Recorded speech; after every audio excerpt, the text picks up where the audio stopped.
Welcome to the Defense and Aerospace Report. I'm Vago Muradian here at the Association of the United States Army's Conference and Trade Show in Washington, D.C., the #1 gathering of U.S. Army leaders from around the world. Our coverage here is sponsored by General Motors Defense, Bell, L3 Harris, and Leonardo DRS, and we are here at the AM General stand to talk to Chris Vanslager, who is the Executive Vice President for U.S. Defense at AM General. Chris, we are at the bitter end. They're almost breaking everything down, but I wanted to be absolutely sure to touch base with you. Hope you guys had a good AUSA so far? Yeah, had fantastic AUSA. All the right people coming through. Lots of excitement about our different product lineup that we have here within the booth. And so let's talk about one of those things. Here is a partnership with Jeep. With Fiat Chrysler. You guys announced it on the first day of the show. A little bit of a different thing because Jeep was obviously born of the U.S. Army with the Bantam Corporation and a long history and Willys Overland and all of that kind of good stuff. It's all part of our lineage if you go back to it. So we're bringing back the military side of vehicles along with the commercial side, blending it back in together. So that's one of the unique things about the relationship between FCA and AM General. And talk to us a little bit about that relationship and that history, because anybody who knows from an automotive history standpoint, your facility in South Bend, Indiana was the Studebaker bumper factory of all things, but very, very rich automotive production heritage there, not just with Studebaker, but with other manufacturers. Talk to us a little bit about where the Jeep history enters into the AM General genealogy. So the Jeep was produced, the quarter ton was produced for World War II as part of the Chrysler Corporation.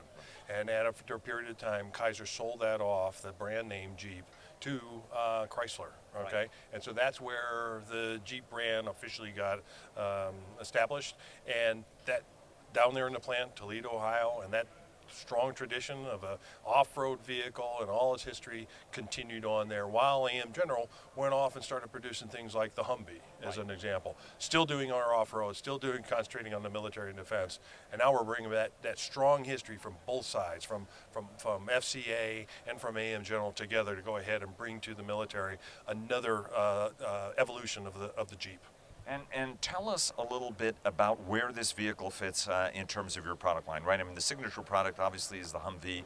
You guys have iterated that product to reduce curb weight, but actually increase payload capacity rather dramatically. Engine power is up, generator power is up. That tour of your factory a couple of years ago was really eye-opening in terms of how the product itself has matured and changed and greater payload capability. Where does this product, the Gladiator line, fit into the overall product line you guys have? So from a military standpoint, they need a lot of tools in their toolbox, and that tools can start all the way down at the ultralight, which is the vehicle on the backside, where you're talking at 4,000 pounds and below of capacity.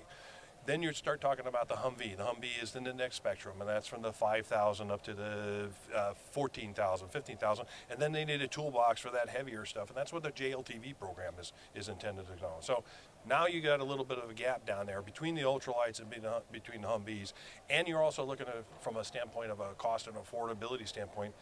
The Gladiator fits right into that range, 5,000, 6,000, with plenty of payload, especially with the cargo box at the back end, and be able to still start with a rugged commercial duty platform that we can now go ahead and start modifying to be able to go ahead and deliver the future to it. So for example, this is a prototype you see behind us. It's a gasser version, but next year we're anticipating the diesel version, which is the common engine platform for all of the military. What's interesting about it, though, is that other guys have tried to do this. Jankel was trying to do this many, many years ago. Tell us, about robustness. I think everybody recognizes and fully appreciates what the Humvee brings to that in terms of the brick house kind of chassis capability and everything. Folks look at the Jeep more as sort of a commercial enthusiast product. Does it have the robustness at the end of the day to satisfy a military requirement at this point?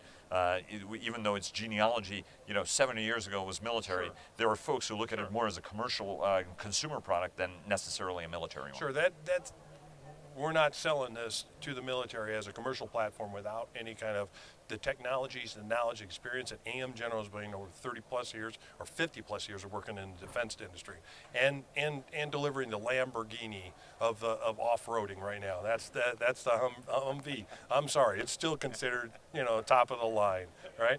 But we're bringing that knowledge and technology, and we'll work along with FCA to see what we can do to be able to go ahead and improve the capacity, improve the durability, those type of things. But we're starting with a great platform in the first place, so it may be a lot easier than we think. So we're in the early stages of this. And obviously the light vehicle is being developed for the same program that the General Motors vehicle was developed to compete for, which is that about 600 units for a Chinook-capable squad vehicle. Yes, for UH-60 lift capable, right, for high hot lift, right, and that's in the 4,000 pound range. What we've developed is a two-man version, we're teaming along with a company called BC Customs for a two-man version, a four-man version that can also carry 4 litters, so 8-person capacity, as well as the 9-man version that is what the infantry support vehicle is intended to do. And let me ask you, but I want to go to the other platforms you guys have, because you guys have won contracts on it, so congratulations on it. But very, very quickly, a little bit of the feedback that when folks see vehicles like this, they go, oh, there's no armor plating on it, and everybody's really, really vulnerable, and it's a bad idea. But it's actually not. So tell folks why actually a vehicle like this still fits into the continuum of military vehicles in an important way. Sure. You have different aspects of war. You have very heavy combat where you're toe-to-toe with tanks. You're going to need armor and that type of support to be able to do that. That's one type of survivability. Other type of stability is don't be seen, right? Get camouflage and everything else. The other one is move so fast they can't see you or they can't hit you, right? That's what the ultralights are for. So they're gonna use their speed and mobility to be able to go ahead and survive on the battlefield. Same thing along the lines with our cannon systems, our Hawkeye and our Brutus, or 105 and a 155. A lot of people look at it. We've got armoring for when they're moving around, but then when they have to get out, they're unarmored. Unlike the Paladin, but that's in that very armor-heavy environment, right? These are all about get in, take your shots, and move. Use the mobility to be able to go ahead and prevent counterfire, fatalities, or even weaponized drones. Be able to move, hit, and shoot, and be able to deliver it multiple times throughout the day, right? So you put more steel on target, even though you're not increasing the rate of fire. We're reusing the cannons, we're reusing the prime movers, the trucks themselves. But the whole thing is about the speed and mobility, right? Right, and that's right. And everybody knows that the M109, and especially the A7 iteration that has the Bradley chassis on it, is to stay up with battle formations. This is a different tool to use in very, very different ways. Talk to us about Hawkeye. You guys have won some contracts on that. We have not won any contracts.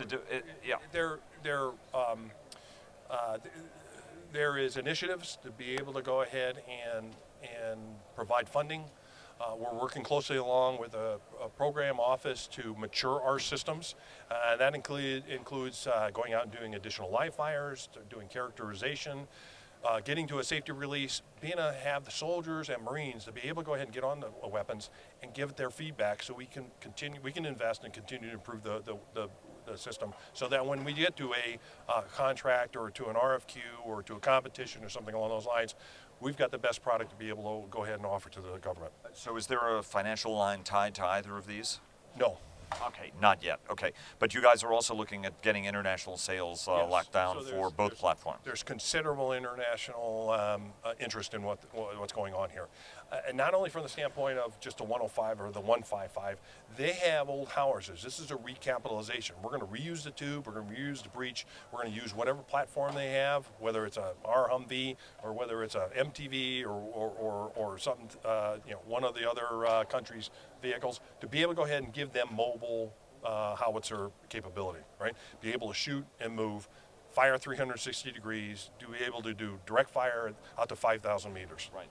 I think it's fascinating how that kind of was a South African thing for the longest time, and then the French got into it, and now a lot of other people, right? BAE Systems has got the Archer, which is the Swedish gun that they have. It's a 155, and you guys are using a medium tactical vehicle chassis on that. Yes, but in some ways, they've gone and added more. They've added more armor. They've done everything else. We've gone the other way.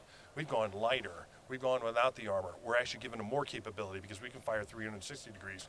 Most of those have a cone over the front end. They have to pull in a position to be able to shoot that. Our path when we pull in is how fast can we get out of there? What's the best route to get out of here? Because we can fire 360 degrees. So again, that mobility and speed, get in, shoot, and move to the next position. So how long before these are bearing fruit and folks in the United States Army are putting you under contract, Chris? Because at the end of the day, Andy Hove doesn't want anything else except you telling him, hey, boss, here's the contract. Well, there's a lot of gates we got to go through. So that's why we're continuing to engage with the customer and go out and do test firings, characterize it more, get more user feedback to be able to improve it so that when that happens, in the next couple of years, okay, we'll have delivered the best capability we can to our warfighters. Last question, Futures Command, how is the relationship different now than it was before, right? Futures Command is involved, everybody's got great things to say. There was a little bit of trepidation, I think, last year, but now folks are very, very comfortable with where and how the cross-functional teams are working with the acquisition community. How is that changing how you're interfacing with the customer? Not much, right? We're still part of, we'll call it the legacy force. The modernization we're doing will directly support, those Humvees will be directly supporting the modernization efforts on the battlefield, but we're not directly tied other than to closely maybe align with long-range precision fires from the Howitzer standpoint. Our focus is on readiness and readiness now and invest in the future. That's where we're headed, and that's where our heads are at, to be able to go ahead and support what comes out of the 6 priorities and the eight CFTs. How is you're a proud graduate of the United States Military Academy at West Point. Yes. How do you think the big game is going to go this year? Go Army, be Navy. You're very confident. So is the chief, by the way. 4 or 5 in a row, yeah. And the other guys had, what, 15? Yeah, but then go back before that, okay? Sorry, I just wanted to sort of bring that up. Yes, understand. Chris, always a pleasure, sir. Thanks very, very much. Fairman's following seas to you guys. May the best team win at the end of the year. I'm gonna be at the game. I'm gonna be at the game. I even joked with the secretary they can exchange me at halftime. Thanks again. You're welcome. And it's great to see this. And I'm sorry we're seeing you on Wednesday. That's okay. It was a very exciting show. We're very happy with everything that's gone on.